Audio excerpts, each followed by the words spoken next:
Hello दोस्तों, मैं हूं ऋषि कुमार और आप सभी का स्वागत है हमारे चैनल पर जिसका नाम है रीहू एसएससी कोचिंग सेंटर। ठीक है, तो आज से हम लोग स्टार्ट कर रहे हैं इस चैनल पर मैथ्स और रीजनिंग के जितने भी चैप्टर्स होते हैं उसको चैप्टर वाइज उस सारे सिलेबस को ख़त्म करेंगे इस चैनल पे। ठीक है, तो आज सबसे पहले जो हम लोग स्टार्ट कर रहे हैं वो है मैथ्स का चैप्टर ज्योमेट्री से हम लोग स्टार्ट कर रहे हैं। ठीक है, तो ज्योमेट्री से हम लोग स्टार्ट कर रहे हैं तो सबसे पहले हम लोग जो चीज़ पढ़ने जा रहे हैं वो है एंगल और लाइन। ठीक है, लाइन को हम लोग हिंदी में रेखा बोलते हैं, एंगल को हम लोग हिंदी में कोण बोलते हैं। ठीक है, तो सबसे पहले जो चीज़ हम लोग पढ़ेंगे वो होगा कोण के प्रकार कितने होते हैं। ठीक है, तो सबसे पहला आता है आपका न्यून कोण।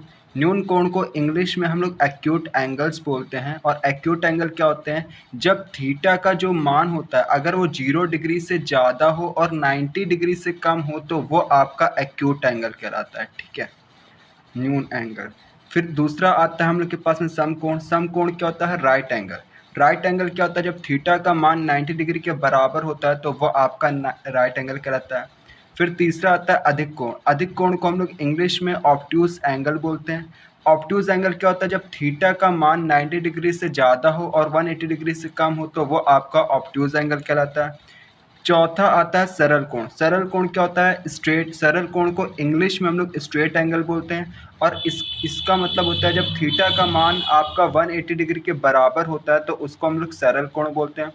फिर आपका आखिरी आता है वृहद कोण। वृहद कोण को इंग्लिश में रिफ्लेक्स एंगल बोलते हैं। और रिफ्लेक्स एंगल कौन सा एंगल होता है? जब थीटा का मान 180 डिग्री से ज़्यादा हो और 360 डिग्री से कम हो। 360 डिग्री से आपका कम हो और 180 डिग्री से ज़्यादा हो तो वो आपका रिफ्लेक्स एंगल या फिर आप हिंदी में भी बोल सकते हो वृहद कोण बनता है। अब हम लोग बात करते हैं कोण क्या होता है। ठीक है, कोण क्या होता है? कोण बेसिकली इंग्लिश में हम लोग एंगल बोलते हैं जब दो किरणों या दो रेखाओं के मध्य का झुकाव कोण कहलाता है। यानी कि यही जो आपका बनता है, ये दो लाइन हो गए और इन दो लाइन यानी कि दो रेखाओं के बीच में जो एरिया बन रहा है इसी चीज़ को हम लोग क्या बोलते हैं? कोण। तो यहाँ पर ये जो थीटा होगा वो क्या हो जाएगा? एंगल या फिर आप बोल सकते हो कोण हो जाएगा। ठीक है, अब हम लोग सबसे पहले बात करते हैं न्यून कोण की। तो न्यून कोण के बारे में हम लोग बात कर लिया है। जब थीटा का मान 0 डिग्री से ज़्यादा हो, 90 डिग्री से कम होता है तो उसी को हम लोग न्यून कोण बोलते हैं। और न्यून कोण को इंग्लिश में बोला जाता है एक्यूट एंगल। क्या बोला जाता है? Acute angle. ठीक है, फिर दूसरा आता है आपका, जैसे कि यहाँ पर उदाहरण के तौर पर 30 डिग्री हो गया, 45 डिग्री हो गया, 60 डिग्री, ये सारे क्या है? न्यून कोण। क्यों? क्योंकि इसमें 30 डिग्री आपका क्या है? 0 डिग्री से ज़्यादा है और 90 डिग्री से कम है।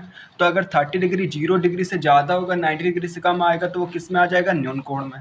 इसी तरीके से 45 डिग्री की अगर हम लोग बात करें तो यहाँ पर 45 डिग्री जो है आपका वो 0 डिग्री से बड़ा है और 90 डिग्री से छोटा है तो यह आपका किस में आ जाएगा? न्यून कोण में। ठीक है, फिर इसके बाद जो आपका 60 डिग्री है, 60 डिग्री भी आपका क्या है? 0 डिग्री से ज़्यादा है, 90 डिग्री से कम है तो ये किस में आ जाएगा? एक्यूट एंगल या न्यून कोण में आ जाएगा। ठीक है,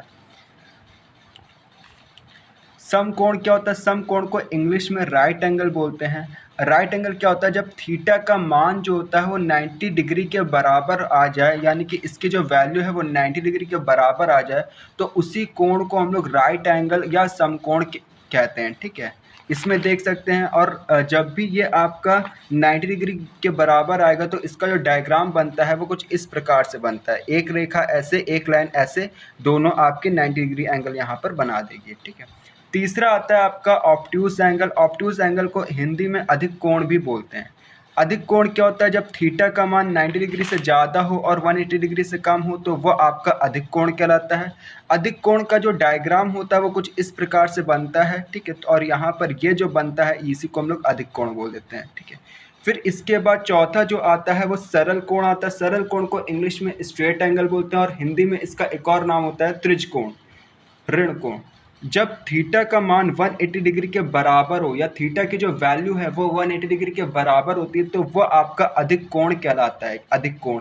और जो अधिक कोण का डायग्राम होता है वो कुछ इस प्रकार का होता है। थीटा यहाँ पर 180 डिग्री के बराबर हो गया और अगर थीटा 180 डिग्री के बराबर हो गया तो वो कौन सा कोण? अधिक कोण। और इसका जो डायग्राम होता है वो कुछ इस प्रकार का होता है। फिर जो पांचवा कोण होता है, जो सबसे लास्ट कोण होता है, वो कौन सा होता है? वृहद कोण। वृहद कोण को हम लोग रिफ्लेक्स एंगल बोलते हैं। और ये क्या होता है? जब थीटा की वैल्यू 180 डिग्री से ज़्यादा हो और 360 डिग्री से कम हो तो वही आपका वृहद कोण बनता है, यानी कि रिफ्लेक्स एंगल, उसी को ही हम लोग बोल देते हैं। ठीक है, तो जो कोण होते हैं वो कितने प्रकार के होते हैं? 5 प्रकार के होते हैं। पहला होता है न्यून कोण, जिसको इंग्लिश में एक्यूट एंगल बोलते हैं, जिसका जब थीटा का मान 0 डिग्री से बड़ा हो और 90 डिग्री से छोटा हो तो वो आपका न्यून कोण कहलाता है। सम कोण, जिसको हम लोग इंग्लिश में राइट एंगल बोलते हैं, जब थीटा का मान 90 डिग्री के बराबर होता है तो वो आपका सम कोण या राइट एंगल कहलाता है। अधिक कोण को हम लोग इंग्लिश में ऑब्ट्यूज एंगल बोलते हैं, जब थीटा का मान 90 डिग्री से बड़ा हो, 180 डिग्री से छोटा हो तो उसी चीज़ को ऑब्ट्यूज एंगल या अधिक कोण कहते हैं। चौथा सरल कोण को इंग्लिश में स्ट्रेट एंगल बोलते हैं, जब थीटा का मान 180 डिग्री के बराबर हो तो वही आपका स्ट्रेट एंगल या सरल कोण कहलाता है। पांचवा वृहद कोण को हम लोग रिफ्लेक्स एंगल भी बोलते हैं, और ये क्या होता है? जब थीटा का मान 180 डिग्री से बड़ा हो, 360 डिग्री से छोटा हो तो वही आपका रिफ्लेक्स एंगल या वृहद कोण कहलाता है। ठीक है, अब हम लोग बात करते हैं कुछ चीज़ों के बारे में। तो सबसे पहले हम लोग बात करते हैं पैरेलल लाइन्स और ट्रांसवर्सल लाइन के बारे में। पैरेलल लाइन क्या होती हैं? जैसे कि मान लो L पैरेलल M। अब पैरेलल को हम लोग इंडिकेट किससे करते हैं, यानी कि उसको हम लोग किस तरीके से लिखते हैं? तो जैसे कि मान लेते हैं हम लोग के पास में यहाँ पर मान लेते हैं दो लाइन हम लोग के पास में, एक ये लाइन हो गई, दूसरी ये लाइन हो गई। ठीक है, ये मान लेते हैं L है, ये मान लेते हैं M है। अगर हमें दिखाना है कि हमें लिख कर दिखाना है कि जो L है वो M के पैरेलल है तो हम लोग कैसे लिखेंगे? पहले तो L लिख देंगे, M लिख देंगे, फिर यहीं पर दो ऐसे लाइन खींच देंगे और इसी से ही हम लोग क्या करते हैं? पैरेलल या समांतर रेखाएं को दर्शाया जाता है। ठीक है, तो क्या करते हैं? सबसे पहले किसी भी दो रेखाओं को समांतर रेखा अगर हम लोग को दिखानी है तो उसके लिए सबसे पहले वो लाइन हम लोग लिख देंगे L, जैसे कि यहाँ पर हम लोग ने लाइन ले लिया L, दूसरी लाइन ले ली M। ठीक है, अब ये समांतर रेखा है तो समांतर रेखा को दर्शाने के लिए क्या करते हैं? दो डंडी ऐसे खींच देते हैं, यही आपकी समांतर रेखाएं हो जाती हैं। ठीक है, इसी प्रकार से मान लो एक और लाइन, दो लाइन ले लेते हैं, ये आपकी दो लाइन हो गए, इसका नाम दे देते हैं AB, इसका नाम दे देते हैं CD।